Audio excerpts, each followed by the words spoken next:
بسم اللہ الرحمن الرحیم۔ السلام علیکم ورحمۃ اللہ وبرکاتہ۔ عزیز طلباء، امید ہے کہ آپ خیریت سے ہوں گے۔ آج ہم قافیہ کا سبق نمبر 44 پڑھ رہے ہیں، جس کے اندر ہم لائے لنفی الجنس کی خبر کے حوالے سے پڑھیں گے۔ چلتے ہیں اپنے سبق کی جانب۔ بسم اللہ الرحمن الرحیم۔ خبر التي لنفي الجنس هو المسند بعد دخولها مثل لا غلام رجل ظريف فيها ويحذف كثيرا وبنو تميم لا يثبتون۔ چلتے ہیں ترجمے کی جانب۔ خبر لا التي لنفي الجنس مرفوعات کی ایک قسم خبر ہے جو جنس کی صفت کی نفی کے لیے آتا ہو۔ هو المسند بعد دخولها، اور وہ خبر لا کے داخل ہونے کے بعد مسند ہوتی ہے۔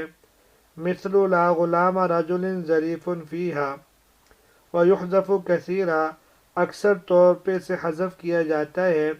وبنو تمیم لا یثبتون، بنو تمیم تو اس کو مانتے ہی نہیں، ثابت ہی نہیں مانتے۔ آج کے درس کے اندر 3 باتیں ہیں۔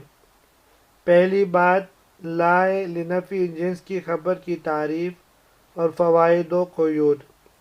دوسری بات، لائے لنفی جنس کی خبر کا حذف کرنا، اور نمبر 3، بنو تمیم کا مذہب اور اس کی وضاحت۔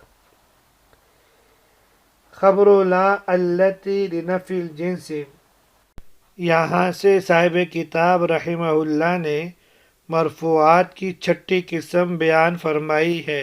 مصنف کی عبارت لا التی لنفی الجنس، یہ محذوف المضاف ہے، کیونکہ اصل میں ہے لا التی لنفی صفت الجنس تھا، اس لیے کہ لا رجل قائم میں جنس رجل کی نفی نہیں ہو رہی، بلکہ اس سے صفت قیام کی نفی ہو رہی ہے۔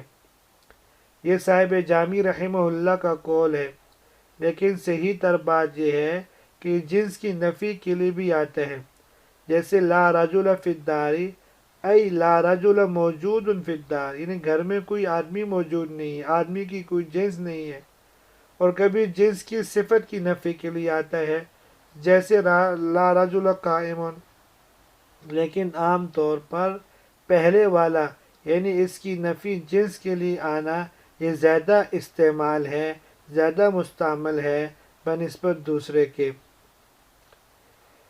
هو المسند بعد دخولها، یہاں سے صاحب کتاب رحمہ اللہ نے لائے لنفی جنس کی خبر کی تعریف بیان فرمائی ہے کہ لائے نفی جنس کی خبر وہ اسم ہے جو اس کے داخل ہونے کے بعد مسند ہو، جیسے لا غلام رجل ظریف فیہا، اس میں لائے نفی جنس کے داخل ہونے کے بعد ظریف مسند ہو رہا ہے۔ اب خبر لا التی لنفی الجنس یہ معرف ہے، اور المسند هو المسند بعد دخول اس کی تعریف ہے۔ المسند جنس ہے جو کہ ساری چیزوں کو شامل ہے، بعد دخول اس کے لیے فصل ہے، اس کے ذریعے وہ سارے مستند خارج ہو گئے ہیں جو اگرچہ مستند تو ہیں لیکن نفی جنس کی داخل ہونے کی وجہ سے نہیں، بلکہ یا تو مبتدا کی وجہ سے مستند ہے، یا حروف مشبہ بالفعل کی وجہ سے، یا فعل ناقصہ کی وجہ سے۔ اب ترکیب بھی دیکھ لیجئے۔ لا غلام رجل ظریف فیہا، لا نفی جنس ہے، غلام مضاف ہے، رجل مضاف الیہ ہے، مضاف مضاف الیہ مل کر لا کا اسم ہے، ظریف صفت مشبہ ہے، ہوا ضمیر اس کا فاعل ہے، فی جارہ ہا مجرور ہے، جار مجرور۔ اچھا، اس میں یہ سمجھے کہ ظریف جو صفت مشبہ ہے اس کا ہوا ضمیر فاعل ہے، یہ صفت مشبہ اپنے ضمیر فاعل سے مل کر شبہ جملہ اسمیہ ہو کر یہ خبر اول ہے لا نفی جنس کی۔ فی جارہ ہا مجرور ہے، جا مجرور مل کر متعلق ہے حاصل صیغہ اسم فاعل کے ساتھ، حاصل جو کہ محذوف ہے، صیغہ اسم فاعل اپنی ضمیر فاعل اور متعلق سے مل کر شبہ جملہ اسمیہ ہو کر لائے نفی جنس کی خبر ثانی، لائے نفی جنس اپنے اسم اور دونوں خبروں سے مل کر جملہ اسمیہ خبریہ ہوا۔ یہاں عام کتابوں میں آپ نے اس کی مثال پڑھی ہے لا رجل فی الدار، جس میں بڑی آسانی کے ساتھ یہ ترکیب ہو جاتی ہے کہ رجولہ لا کیا اسم ہے، فی الدار کو لا کی خبر بنا دیا جاتا ہے۔ دیکھیے یہاں صاحب کتاب رحمہ اللہ نے جو مثال دی ہے اس میں ایک اسم اور دو خبریں بن رہی ہیں۔ صاحب کتاب رحمہ اللہ نے یہ طریقہ اس لیے اختیار فرمایا کہ عام علماء نحو نے جو مثال پیش کی ہے اس میں موصوف صفت کے ساتھ التباس لازم آ رہا تھا، یعنی عین ممکن تھا کہ کوئی کہتا کہ رجل فی الدار موصوف صفت ہو کر لائے نفی جنس کا اسم ہے اور خبر محذوف ہے، جبکہ صاحب کافیہ والی مثال میں شبہ نہیں ہو سکتا۔ پھر یہ کہ دو خبریں کیوں بیان فرمائی؟ اس کا جواب یہ ہے کہ دو وجہ سے اس طرح کیا۔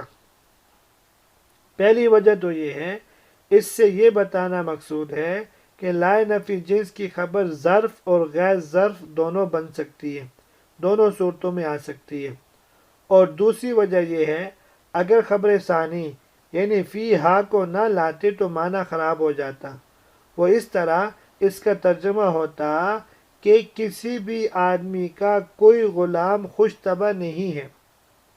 ظاہر بات ہے کہ یہ بات نفس الامر اور ظاہر کے خلاف ہے، اور خبر ثانی لانے کے بعد معنی یہ بنے گا کسی بھی آدمی کا کوئی خوش طبع غلام اس گھر میں نہیں ہے۔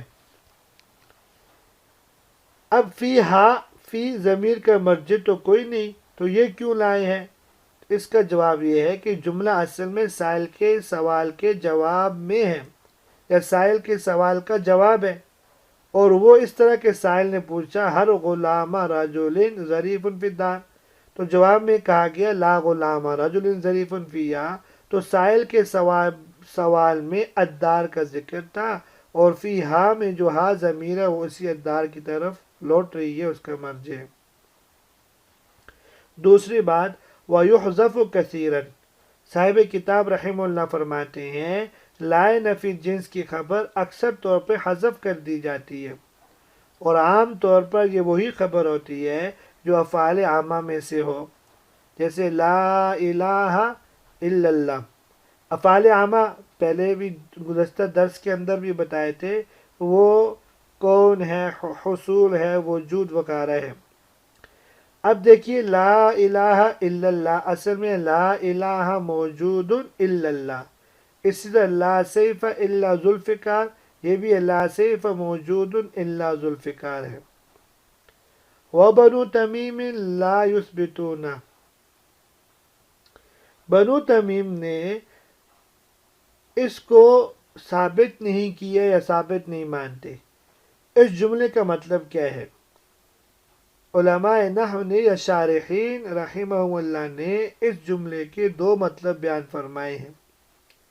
ایک مطلب یہ کہ بنو تمیم لائے نفی جنس کی خبر کے قائل تو ہے، لیکن اس کو لفظوں میں ظاہر نہیں کرتے، بلکہ ان کے ہاں اس کا حذف کرنا واجب ہے، جبکہ اہل حجاز کے نزدیک اس کا حذف کرنا تو ہے لیکن جوازی طور پر ہے۔ اور دوسرا مطلب اس جملے کا یہ بیان کرتے ہیں کہ بنو تمیم والے سرے سے اس کے خبر کے وجود کے قائل ہی نہیں، نہ لفظاً مانتے ہیں اور نہ تقدیراً۔ ان کے ہاں لا اہل ولا مالا جیسے جملے کی خبر نکالنے کی ضرورت نہیں ہے، کیونکہ یہاں خود لا یہ مال اور اہل کی نفی کرنے کے لیے موجود ہے۔ جب یہ فعل کی نفی کرنے کے لیے خود موجود ہے تو اس کی خبر لانے کی ضرورت ہی نہیں ہے۔ لا اہل کا معنی یہ ہے کہ انتفى الاہل، اور لا مال کا معنی یہ ہے انتفى المال، کہ اس کے پاس نہ مال ہے نہ اہل ہے۔ اب جن جملوں میں خبر مذکور ہوتی ہے تو وہاں کیا کرتے ہیں یہ لوگ؟ تو جن جملوں میں خبر مذکور ہوتی ہے تو یہ بنو تمیم والے اس کو صفت کے معنی میں لے لیتے ہیں، جیسے لا رجل قائم، یہاں قائم رجل کی صفت مانتے ہیں کہ قائم یہ رجل کی صفت ہوگی، اور یہ لا کی خبر نہیں ہوگی۔ یہاں تک آج کا سبق تھا۔ امید ہے کہ آپ کو سمجھ میں آ گیا ہوگا۔ کل انشاءاللہ ما والا مشابہ بلیسا کے اسم کا بیان پڑھیں گے۔ تب تک اجازت دیجیے۔ اللہ تبارک و تعالی ہم سب کا حامی و ناصر ہو۔ السلام علیکم ورحمۃ اللہ وبرکاتہ۔